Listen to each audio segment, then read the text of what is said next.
नमस्कार, welcome to education for knowledge. आप लोगों को आज इस वीडियो में बिहार विषय से संबंधित टॉप 20 क्वेश्चन लिया गया है। तो आज हम लोग बिहार विषय में देखेंगे न्यायपालिका।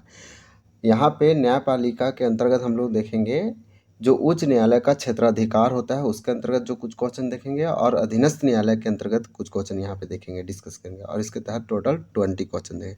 ये आगामी 17 बीपीएससी पीटी एग्जाम जो नवंबर मंथ में प्रस्तावित है उसके अंतर्गत जो एग्जाम होने वाला है उसके लिए इस वीडियो बहुत हेल्पफुल होने वाला है। तो इस वीडियो को आप देखिए और इससे जो इम्पोर्टेंट क्वेश्चन है उसको आप लर्न कीजिए।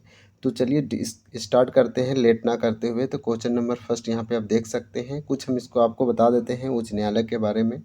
जैसे में उच्च न्यायालय जो होता है भारत का जो संविधान का जो आर्टिकल है यानी कि 214 आर्टिकल के तहत प्रत्येक राज्य का एक उच्च न्यायालय की व्यवस्था की गई है। परंतु अगर कोई स्टेट छोटे हैं या किसी विशिष्ट परिस्थिति में दो या दो से ज़्यादा राज्यों के लिए एक ही उच्च न्यायालय या एक से बड़ी संख्या वाले किसी राज्य के लिए एक से ज़्यादा उच्च न्यायालय की व्यवस्था करना भारतीय संसद का एक विशेषाधिकार है। यानी संसद के पास एक ऐसा अधिकार है जिसे विशेषाधिकार बोलते हैं। या दो से अधिक राज्यों को एक ही उच्च न्यायालय कर सकती है। तो ये भारत का संविधान 214 आर्टिकल यहाँ प्रोवाइड करता है उच्च न्यायालय हर एक राज्य में। अभी उच्च न्यायालय टोटल कितने हैं? तो टोटल 25 है भारत में। इस प्रकार से हम लोग देखेंगे जितने भी राज्य होते हैं उसके कैपिटल या राजधानी में उसके उच्च न्यायालय होते हैं। लेकिन एक दो जो तीन हैं जो एक्सेप्शन है या अपवाद है उसके उसके उस कैपिटल या राजधानी में ना होकर दूसरे सिटी में होते हैं उस राज्य के। तो यहाँ पे आप कुछ ये सीख सकते हैं। सबसे बड़ी जो उच्च न्यायालय है वो झारखंड का हाई कोर्ट है। उसका जो बिल्डिंग है वो बना है सबसे बड़ा, हाल ही फिलहाल उसका उद्घाटन किया गया है। लेकिन अगर देखें सबसे अधिक न्यायाधीशों की संख्या वाली उच्च न्यायालय तो उत्तर प्रदेश का होगा। टोटल 160 पद उसमें है। इतना उसमें टोटल उच्च न्यायालय जजेज हैं। यहाँ पे ये जो हाई कोर्ट के जजेज होते हैं या चीफ जस्टिस जो होती है हाई कोर्ट के या फिर जो जज होते हैं उसके नियुक्त प्रेसिडेंट के द्वारा किया जाता है। ये आप लोग को याद रखना चाहिए था। नेक्स्ट हम लोग देखेंगे पटना उच्च न्यायालय। अगर बिहार उच्च न्यायालय का हम बात करें तो बिहार में वो जो उच्च न्यायालय है यह समय न्यायाधीशों की संख्या मुख्य न्यायाधीश सहित टोटल 30 है। यानी कि पटना उच्च न्यायालय में या फिर बिहार उच्च न्यायालय में 30 है। जो कि इसकी जो स्थापना की गई थी वह 3 फरवरी को की गई थी और 3 फरवरी 1916 को की गई थी। तो यह कुछ था। कौन बन सकता है उच्च न्यायालय का? तो यहाँ पे आप देख सकते हैं वह भारत का नागरिक होना चाहिए। इसी प्रकार से वो कम से कम 10 वर्षों तक भारत में न्यायिक पद पर रह चुका हो। इसी प्रकार से कुछ उसके कंडीशन हैं। तो चलिए स्टार्ट करते हैं, फिर क्वेश्चन में आएंगे तो उसके बारे में डिस्कशन करेंगे।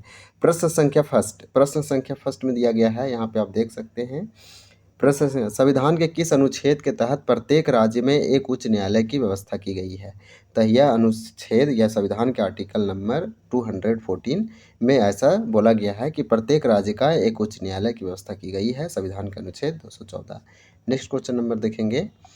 प्रश्न संख्या 2, उच्च न्यायालय के मुख्य न्यायाधीश और अन्य न्यायाधीशों की नियुक्ति कौन करता है? तो यहाँ पे आप देख सकते हैं ये राष्ट्रपति, प्रेसिडेंट के, भारत के राष्ट्रपति या भारत का प्रेसिडेंट के द्वारा जो उच्च न्यायालय हाई कोर्ट के जो चीफ जस्टिस होते हैं और या मुख्य न्यायाधीश होते हैं या फिर जो अन्य जजेस होते हैं उनकी नियुक्ति राष्ट्रपति के द्वारा किया जाता है गवर्नर के सिफारिश पे। नेक्स्ट हम लोग देखेंगे प्रश्न संख्या 3 देखेंगे। देश के किस उच्च न्यायालय में न्यायाधीशों की संख्या सर्वाधिक है? तो यहाँ पे आप देख सकते हैं जो सर्वाधिक है वो इलाहाबाद में है। तो बोल रहा है कि भारत का ऐसा कौन सा हाई कोर्ट है या कौन सा उच्च न्यायालय है जिसमें न्यायाधीशों जजेज की जो संख्या है नंबर है वो सर्वाधिक है? तो इलाहाबाद। हम कितना बताएं? इलाहाबाद में 160 जजेज हैं। इस प्रकार से ये सबसे बड़ी संख्या के हिसाब से हो जाती है। तो थर्ड का आंसर बी होगा। 4 नंबर देखेंगे। 4 नंबर में दिया गया है इलाहाबाद उच्च न्यायालय में स्वीकृत न्यायाधीशों की संख्या कितनी है? तो 160 है। इसका आंसर ए होगा। नेक्स्ट क्वेश्चन देखेंगे। प्रश्न संख्या 5 देखेंगे। पटना उच्च न्यायालय में न्यायाधीशों की संख्या मुख्य न्यायाधीश सहित कितनी है? तो 30 है। हम बताएं यानी बिहार उच्च न्यायालय जो है पटना उच्च न्यायालय इसमें जजेज की मुख्य न्यायाधीश जो पटना चीफ जस्टिस के जो पटना मुख्य न्यायाधीश हाई कोर्ट है उसके जो चीफ जस्टिस हैं और उसमें जो जजेज हैं उनको अगर हम सहित इंक्लूड करेंगे तो वो 30 हो जाएगा। और पटना उच्च न्यायालय की स्थापना किया गया था 3 फरवरी को। 3 फरवरी डेट आप याद रखिए, 3 फरवरी 1916 ईस्वी को किया गया था पटना उच्च न्यायालय की स्थापना। तो यहाँ पे टोटल सीट कितने हैं? तो 30 है। इसका आंसर प्रश्न संख्या का आंसर बी होगा। नेक्स्ट देखेंगे, प्रश्न संख्या 6 देखेंगे। पटना उच्च न्यायालय की स्थापना कब की गई? 1916। इसका आंसर ए होगा, हम ये बता चुके हैं। 7 नंबर देखेंगे, उच्च न्यायालय का न्यायाधीश नियुक्त होने के लिए कम से कम कितने वर्षों तक न्यायिक पद पर बना रहना आवश्यक है? अगर आपको हाईकोर्ट का न्यायाधीश बनना है या जजेज बनना है या मुख्य जज बनना है तो इसके लिए कम से कम आपको 10 वर्षों का न्यायिक पद पर बना रहना आवश्यक है। इसका आंसर सी होगा। इसी प्रकार से हम लोग नेक्स्ट क्वेश्चन देखेंगे। यहाँ पे प्रश्न संख्या 8 देख सकते हैं। प्रश्न संख्या 8 में मेंशन किया गया है, उच्च न्यायालय के न्यायाधीश कितने वर्ष के उम्र में सेवानिवृत्त होते हैं? यानी कि हाई कोर्ट के जो जजेज होते हैं या चीफ जज हो या फिर जजेज हो, उनके जो रिटायरमेंट का जो एज है वह 62 वर्ष है। जबकि हाई कोर्ट का कितना है, ये सुप्रीम कोर्ट का तो 65 ईयर है। आपको याद रखना है, हाई कोर्ट है तो हाई कोर्ट लो लेवल पे होता है, स्टेट लेवल पे होता है, ये नीचे लेवल पर है, इसलिए इसका नीचे है 62 होगा। ऐसे ट्रिक्स याद रखिए। और सुप्रीम कोर्ट है तो सुप्रीम कोर्ट ऊपर है, वो सबसे हाईएस्ट कोर्ट है, वो सबसे अंतिम फैसला सुनाता है, तो ऊपर है, इसलिए इसका 65 होगा या नंबर में भी ऊपर होगा। तो इस प्रकार से आप याद रखिए। जो उच्च न्यायालय के यहाँ पे जो है, यानी कि उच्च न्यायालय के लिए जो रिटायरमेंट का एज दिया गया है हाई कोर्ट के लिए 62 और सुप्रीम कोर्ट के लिए 65। तो इसका आंसर 8 नंबर का बी हो जाएगा। चलिए नेक्स्ट देखते हैं। यहाँ पे आप ये देख सकते हैं क्वेश्चन नंबर 9, कौन सदन उच्च न्यायालय के न्यायाधीशों की महाभियोग में भाग नहीं लेता है? यानी कौन सा ऐसा सदन है, कौन सा ऐसा हाउस है जो हाईकोर्ट के न्यायाधीश यानी जजेज के लिए, चीफ जस्टिस हो या फिर अन्य जजेज हो, उसके इम्पीचमेंट के लिए यानी कि महाभियोग के लिए। महाभियोग क्या होता है? तो रिमूवल जो प्रोसेस है, यानी कि जो जजेज को रिमूवल करने का जो प्रोसेस है सदन के द्वारा या पार्लियामेंट के द्वारा या संसद के द्वारा, उस प्रोसेस को इम्पीचमेंट या महाभियोग बोला जाता है। तो इनमें से कौन सा भाग नहीं लेता है? तो यहाँ पे हाईकोर्ट का बोल रहा है, तो उच्च न्यायालय के जो जज होते हैं उसका नियुक्त प्रेसिडेंट के द्वारा किया जा रहा है, और प्रेसिडेंट जो है वो संसद का एक अंग है। तो इस प्रकार से इसको हटाने का भी काम वो लोकसभा यानी संसद करेगा, तो लोक संसद में आ जाएगा लोकसभा और राज्यसभा। तो यह तो पार्टिसिपेट करता है, यह भी पार्टिसिपेट करता है महाभियोग में उच्च न्यायालय के न्यायाधीश को हटाने के लिए, लेकिन राज्य विधानसभा नहीं करता है। हमारा आंसर ए हो जाएगा 9 का। नेक्स्ट देखेंगे क्वेश्चन नंबर 10। क्वेश्चन नंबर 10 में दिया गया है, संविधान के किस अनुच्छेद के तहत मूल अधिकार के किसी मामले को उच्च न्यायालय के समक्ष लाया जाता है? Simple question. मूल अधिकार मतलब फंडामेंटल राइट या मौलिक अधिकार आप बोल सकते हैं। और मौलिक अधिकार का जब हनन होता है या किसी उसका ऐसा कुछ मामला आ गया है और उसको लेके जाना है न्यायालय, सुप्रीम कोर्ट हो या जिला न्यायालय हो या हाई कोर्ट हो, किसी प्रकार का न्यायालय हो, अगर वहाँ हमें लेके जाना है तो संविधान का ऐसा कौन सा अनुच्छेद है जो हमें यह परमिशन देता है? तो यह अनुच्छेद 226। यानी कि संविधान के किस न्यायालय के तहत मूल अधिकार के किसी मामले को उच्च न्यायालय के समक्ष लाया जाता है, तो वह है आर्टिकल आंसर 10 नंबर का आंसर डी होगा, और डी में दिया गया है 226 जो कि राइट है। नेक्स्ट देखेंगे 11 नंबर। यहाँ पे 11 नंबर आप देख सकते हैं, मौलिक अधिकारों को लागू करवाने के लिए उच्च न्यायालय कितने लेख यानी रीट्स बोलते हैं जारी कर सकता है? तो जो उच्च न्यायालय के पास यहाँ रीट जारी करने का जो संख्या है वो 5 है। 5 प्रकार के रीट जारी किया जाता है। किसके द्वारा? तो उच्च न्यायालय के द्वारा भी किया जा सकता है, हाई कोर्ट सुप्रीम कोर्ट के द्वारा भी किया जा सकता है, और हाई कोर्ट यानी हाई कोर्ट, सुप्रीम कोर्ट जो सर्वोच्च न्यायालय है या उच्चतम न्यायालय है या उच्च न्यायालय है, इसके द्वारा रीट जारी किया जाता है। कितने प्रकार का रीट जारी किया जाता है? तो 5। क्यों किया जाता है? तो मौलिक अधिकार यानी फंडामेंटल राइट या मूल अधिकार को लागू करवाने के लिए, अगर किसी प्रकार से दबाया गया है, रोका गया है, तो इसको जारी किया जाएगा। तो 11 नंबर का सी होगा। 12 नंबर देखेंगे, कौन रीट उच्च न्यायालय जारी कर सकता है? तो कौन सा ऐसा रीट है? तो 5 में आप याद रखिए कौन कौन सा 5 होता है। तो एक बंदी प्रत्यक्षीकरण होता है, परमादेश लेख होता है, प्रतिषेध लेख होता है, अधिकार परीक्षा लेख होता है और उत्प्रेषण लेख होता है। तो यहाँ पे दिया गया है परमादेश, तो परमादेश लेख एक हो गया, उत्प्रेषण लेख 2 हो गया, और अधिकार परीक्षा लेख तो 3 यहाँ पे दिया गया है, और 2 और है, जैसे प्रतिषेध लेख हो जाएगा, अधिकार आपका दिया गया है, उत्प्रेषण दिया गया है, परमादेश यानी कि बंदी प्रत्यक्षीकरण एक हो जाएगा। तो टोटल 5 हो जाएगा। तो इसका आंसर 12 का डी होगा, ए बी सी तीनों। इस प्रकार से आप याद रखिए 5 प्रकार का रीट है, संविधान में यह उल्लेख है, आर्टिकल नंबर 32 में दिया गया है, और यह इसके तहत उच्चतम न्यायालय मौलिक अधिकार को लागू कर सकता है, सुरक्षित रख सकता है। तो रीट उच्च न्यायालय जारी करता है 5 प्रकार का, उनमें से 3 ये है, परमादेश, उत्प्रेक्षा, अधिकार परीक्षा लेख है ये सब। नेक्स्ट देखेंगे यानी रीट है 13 नंबर देखेंगे, 13 क्वेश्चन नंबर, कौन से मामले उच्च न्यायालय के आरंभिक अधिकार क्षेत्र में आते हैं? तो कौन से ऐसे मामले हैं जो हाईकोर्ट के आरंभिक अधिकार में आता है? तो आरंभिक यानी प्राइमरी उसके क्षेत्र में आता है, एरिया में आता है, वह है तलाक, जल, वसीयत। इसका आंसर डी होगा, ए बी तीनों, यह सब मामले उसके आरंभिक अधिकार क्षेत्र में आते हैं। क्वेश्चन नंबर हम लोग देखेंगे नेक्स्ट क्वेश्चन नंबर है 14 में दिया गया है, किसे संविधान की व्याख्या का अधिकार प्राप्त है? तो यह संविधान की जो व्याख्या करेगा, जो संविधान की जो यहाँ पे बताएगा कि संविधान की व्याख्या करने का जो अधिकार है वो सर्वोच्च न्यायालय यानी कि न्यायपालिका को है। और न्यायपालिका के अंतर्गत सर्वोच्च न्यायालय आएगा। देश में एक सर्वोच्च न्यायालय है और सबसे बड़ी है और सबसे लार्जेस्ट है। ये कहाँ पे है? तो न्यू दिल्ली में है। यहाँ पे एक उच्च न्यायालय है, इसके पास भी संविधान की व्याख्या करने का अधिकार है। संविधान को व्याख्या कर सकता है, उल्लेख कर सकता है, ये बता सकता है। तो यहाँ पे उच्च न्यायालय भी होगा। और अधीनस्थ न्यायालय ये जिला लेवल पे होता है, या जिला में जो न्यायालय होते हैं अधीनस्थ न्यायालय बोलते हैं, या तो आप जिला न्यायालय भी बोल सकते हैं। तो इसके पास ये अधिकार है संविधान की व्याख्या करने का। व्याख्या का मतलब डिस्क्रिप्ट करेगा, वो बताएगा, उसका डिस्क्राइब करेगा कि ये होता है, वो होता है, इस प्रकार से। तो 14 नंबर का आंसर डी होगा, ए बी तीनों। यहाँ पे आप याद रख सकते हैं थोड़ा सा, जो उच्च न्यायालय है ये हम बताएं 25 है। इस प्रकार से अमरावती में जो बना है वो न्यू है, 25वां नंबर का है। इसी प्रकार से पटना वाला जो उच्च न्यायालय बना है वो 1916 में बना है, ये आप डेट याद रखिए। इस प्रकार से आप याद रख सकते हैं। सबसे बड़ी जो बिल्डिंग है, न्यू बिल्डिंग जो बना है वो झारखंड का है, सबसे बड़ी है। अगर जजेज के मामले में देखें तो सबसे बड़ा 160 जज है उत्तर प्रदेश में, ये सबसे बड़ी हो जाएगी।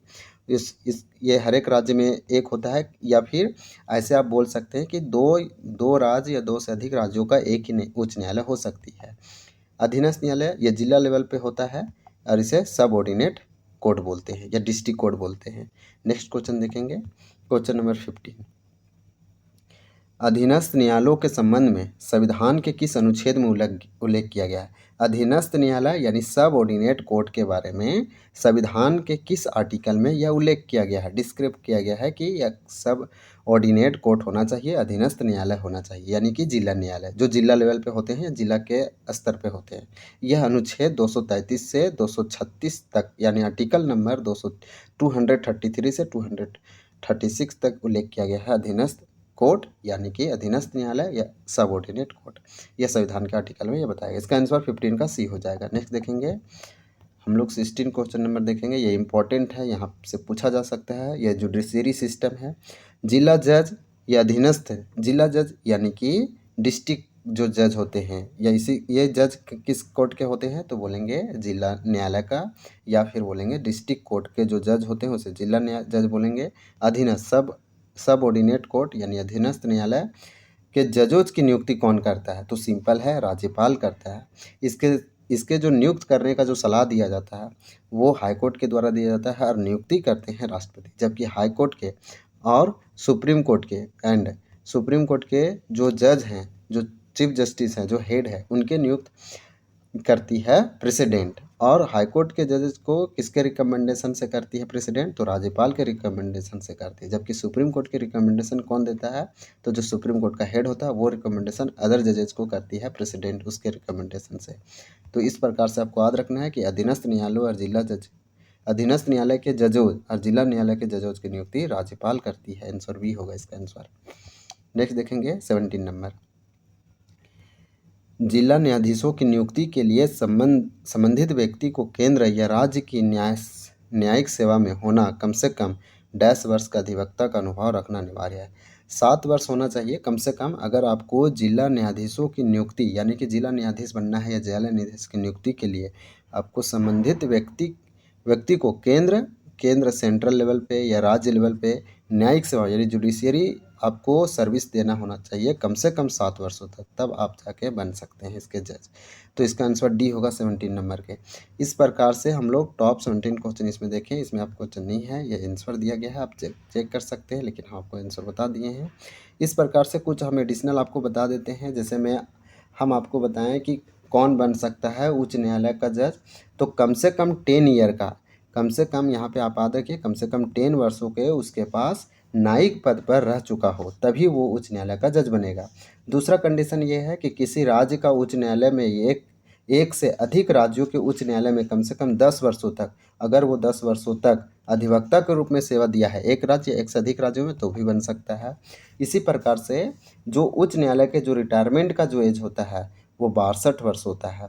या तो फिर स्वयं त्याग पत्र दे सकता है, रेजिग्नेशन दे सकता है, या तो वो कानून का उल्लंघन किया है, मिसयूज किया है, संविधान का उल्लंघन कर रहा है, तो महाभियोग लाके उसे हटाया जा सकता है संसद के दोनों सदनों के द्वारा, या उससे किसी भी प्रकार से स्पेशल यहाँ पे एक्ट बिल लाया जाएगा, उसके द्वारा महाभियोग लगा के इम्पीचमेंट से दोनों सदन से हटाया जा सकता है। और इसके लिए 2/3 बहुमत होना चाहिए, तभी वो हटाई जा सकती है।